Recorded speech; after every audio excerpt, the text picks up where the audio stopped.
안녕하세요. 오이과학 루틴쌤입니다. 이번 시간에는요, 포화 수증기량에 대해서 간단한 건 아니지만, 되도록 기초적인 내용으로 간단하게 말씀을 드리도록 하겠습니다. 다른 단어는 굳이 설명하지 않고요, 이 포화 수증기량에만 초점을 두도록 하겠습니다.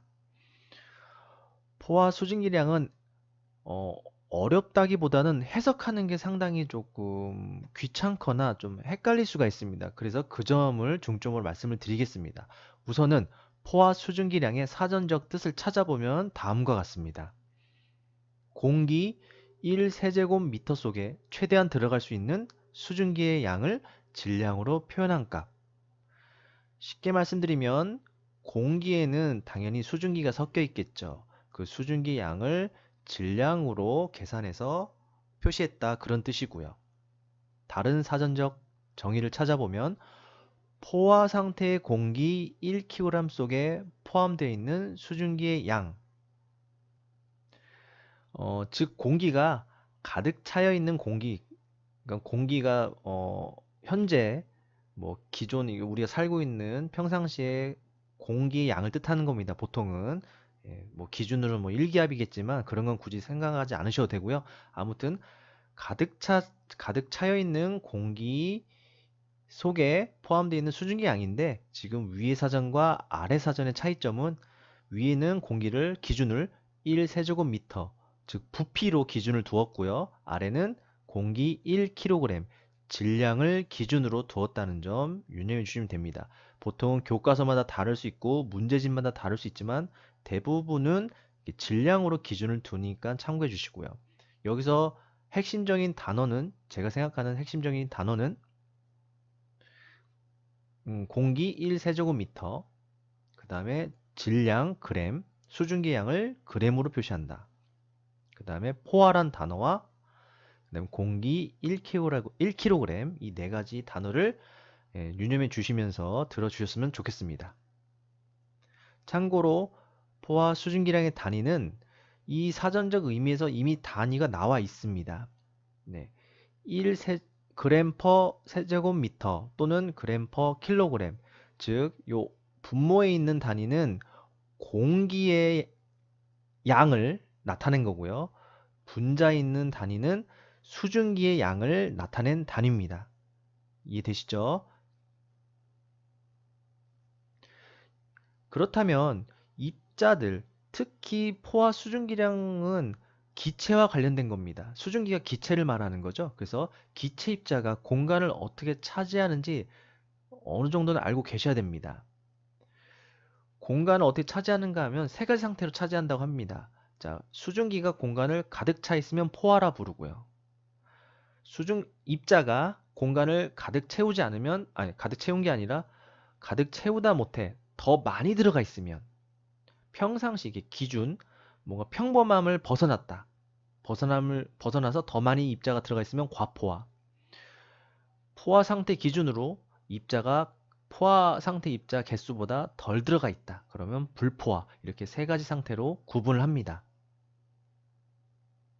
그렇다면 기체가 공간을 어떻게 차지하는지 그림으로 살짝 보여드리면 다음과 같습니다. 기체 입자는 계속 움직입니다. 공간 안에서 움직이기 때문에 어떻게 보면 지금 기체들이 움직이고 있지만 빈 공간이 충분히 많죠. 충분히 많아서 더 들어갈 수도 있고 아니면 지금 현재 기체 입자들보다 몇 개를 더 빼도 그 공간을 충분히 채울 수가 있습니다. 왜냐하면 기체 입자들은 계속 움직이기 때문에 그런 일이 가능한 겁니다. 기체 입자는 특히 열을 흡수하거나 방출함에 따라서 움직임이 더 달라집니다.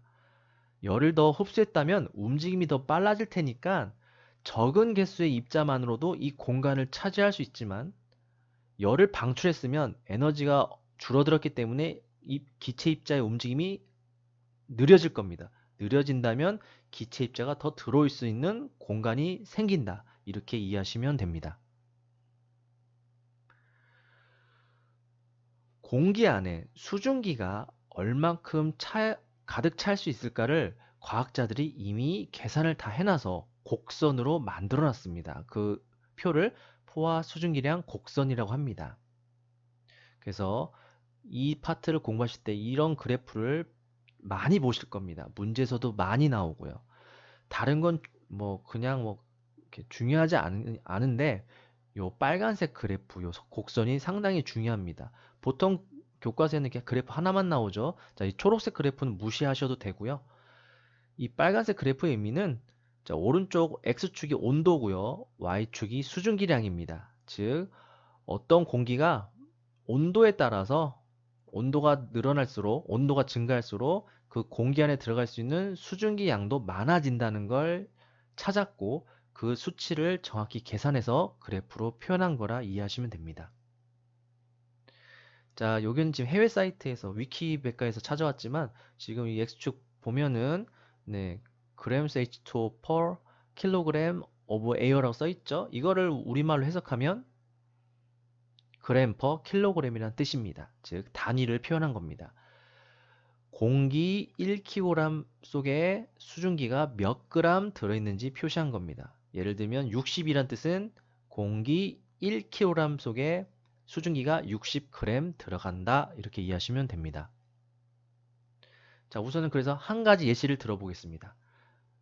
자, 지금 제가 노란색 지금 눈금 보이시죠? 막대. 자, 40도의 기체가 있다. 40도짜리 공기가 있다. 그런데 이 그래프를 보면 그 40도짜리 공기가 있다면 그 공기 안에는 그래프에 의하면 이만큼 50g의 수증기가 가득 찰 수 있다. 50g 이상이 들어갈 수 없다. 이렇게 이해하시면 됩니다. 그래서 이 그래프를 해석을 하면 40도씨인 공기 1kg 안에 수증기가 50g이 들어가 있다면 꽉 찬 상태가 된다. 즉 포화 상태가 된다. 이렇게 해석을 하셔야 됩니다. 다른 것도 다 그렇게 똑같이 해석하시면 됩니다. 그래서 제가 이제 어떤 기체 공기를 이제 가상으로 준비를 해서 그걸 가지고 그래프를 해석해 보도록 하겠습니다. 자, 여기 지금 노란색 점 보이시죠? 제가 어떤 공기를 하나 준비했다 칩시다. 그 공기는 네, 요 정도 네, 상태 공기라고 칩시다. 그 공기는 온도는 자, 현재 제가 준비한 공기 온도는 몇 도죠? 그래프에 의하면 40도짜리 공기를 제가 준비한 거고요. 이 공기 안에 들어있는 수증기량을 그래프대로 읽어보면 실제 이 공기 안에 수증기는 현재 20g이 들어가 있다. 이렇게 이해를 하시면 됩니다. 그런데 말이죠. 자, 제가 준비한 실제 공기는 40도고요. 그 안에 들어있는 수증기량은 20g입니다. 하지만 이 과학자들이 찾아놓은 포화 수증기량 곡선 그래프를 보면 40도짜리 공기 1kg 안에는 최대 몇 g까지 들어갈 수 있다고 우리가 조사를 했습니까? 과학자들이. 자, 그래프를 이렇게 표시해 보면 바로 이만큼이죠. 이 빨간색 곡선이 중요하다고 했죠. 자, 40도짜리 공기 안에는 50g까지 수증기가 들어갈 수 있다라고 과학자들이 이미 조사를 해 놓은 겁니다. 하지만 제가 준비한 공기는 20g밖에 수증기가 차여 있지 않은 거죠. 그렇다면 제가 준비한 현재 이 공기는 포화 상태일까요? 포화 상태가 아닐까요? 당연히 포화 상태가 아니죠. 40도짜리 공기는 50g까지 찰 수 있는데 저는 20g짜리 공기를 준비했으니까요. 그래서 이 상태의 공기를 불포화 상태라고 합니다. 수증기가 꽉 차 있지 않죠. 자, 계속 해석해 보도록 하겠습니다. 그렇다면 제가 준비한 이 공기를 포화 상태로 바꾸고 싶다면 온도를 어떻게 조절하면 될까요? 자, 이 공기를 실제로는 조절할 수가 없죠. 우리가 자연 상태에 있는 공기를 어떻게 조절하겠습니까? 조절할 수 있다 가정하고 한번 실험을 이렇게 생각을 해보셔야 됩니다. 자, 현재 온도는 40도고 불포화 상태의 수증기입니다. 즉, 온도를 높이면 그래프가 지금 이 점이 오른쪽으로 이동하겠죠. 온도를 높이면 더 부족해집니다. 그 안에 들어갈 수 있는 수증기 양이 더 많아지기 때문에 그래서 온도를 낮추면 되는데 어디까지 낮추냐면 바로 요 빨간색 곡선이 만나는 곳까지 낮추면 됩니다. 40도씨 온도를 공기를 요 약 25도라고 치죠. 25도까지 낮추면 네, 낮추면 그때 공기는 포화 상태가 되는 거죠. 그래서 그래프를 움직여 보겠습니다. 여기까지 움직이면 포화 상태로 된다는 얘기죠. 이거를 우리말로 표현하면 25도까지 온도를 낮추면 된다. 이렇게 이해하시면 됩니다. 자, 25도로 낮추면 이 점이 빨간색 요 곡선 위에 향하게 되죠. 이 곡선 위에 점이 존재한다. 그 얘기는 포화 상태가 됐다. 그런 말이 되고, 다른 말을 표시하면 수증기가 꽉 차 있기 때문에 언제든지 이슬로, 즉 수증기가 액체로 응결할 수 있다는 걸 뜻하게 됩니다. 그래서 요 빨간색 곡선 위에 있는 점들, 요 점, 만약 어떤 공기가 요 빨간색 곡선에 있다면 그 공기는 포화 상태라 부를 수 있고, 그, 예, 그 상태에서 그 온도를 읽으면 이때 온도가 바로 수증기가 이슬로 될 수 있는 온도다 해서 이슬점이라고 표현하는 겁니다.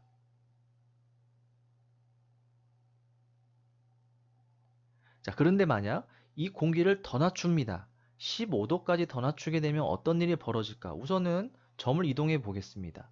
자, 15도까지 낮췄습니다. 낮췄죠? 낮췄는데,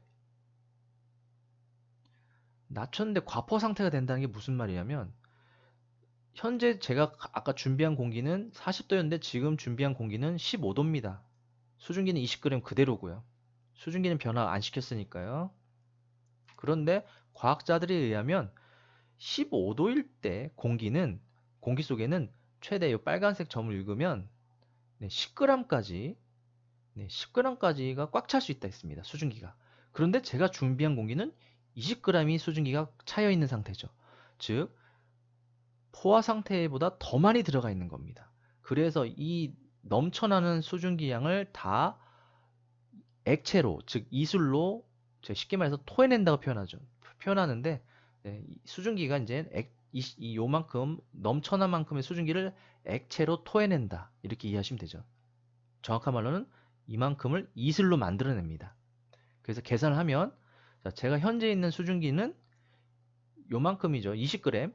그런데 과학자들이 찾아낸 그래프에 의하면 10g까지 꽉 찰 수 있다 했습니다. 즉 너무 오바해서 수증기가 들어있는 거죠. 계산하면 20g에서 과학자들이 계산한 10g, 10g을 빼면 즉 10g만큼의 수증기가 기체 상태로 있지 못하고 공간이 부족해서 액체 상태로 응결한다는 겁니다. 즉 이때 이슬이 10g이 생긴다. 이렇게 이해하시면 됩니다. 자, 이렇게 해서 간단히 이제 곡선 그래프를 해석을 해봤고요. 제 방식대로 한번 포화 수증기량을 해석해 보겠습니다.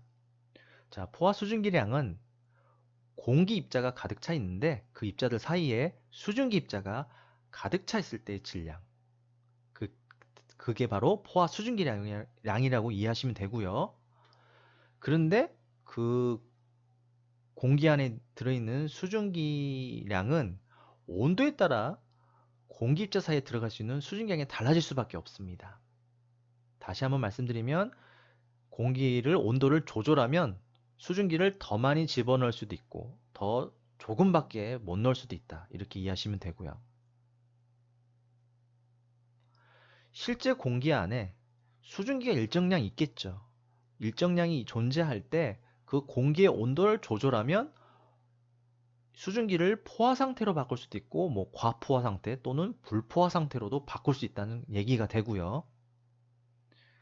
근데 이번에는 이제